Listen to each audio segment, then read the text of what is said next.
So this is what I'm going to fit the camera to.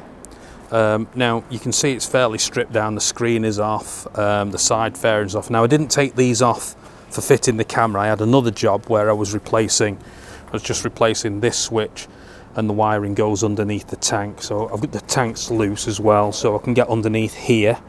The air box is off, just basically so I can access the wiring. The seat cowl's off so I can get to all the wiring here.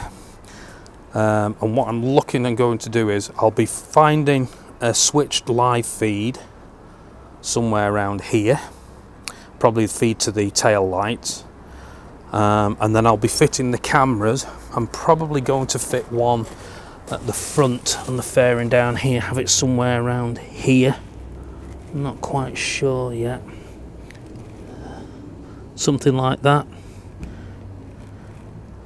I could possibly have it higher up.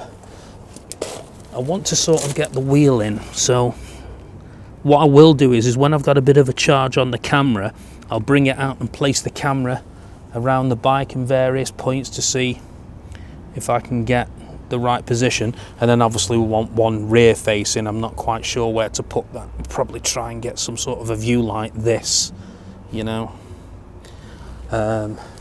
So that's the bike stripped down for other work, but while it's stripped down like this, I shall I'll wire in the cameras that way.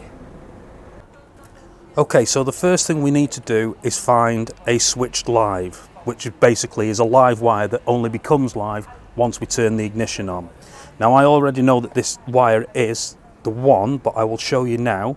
So while the ignition is off, if I put that into there, and I've earthed it there, you can see that there isn't any voltage. There's a minimal voltage, but that's nothing. Okay, so you can see that it's basically zero. If I now turn on the ignition,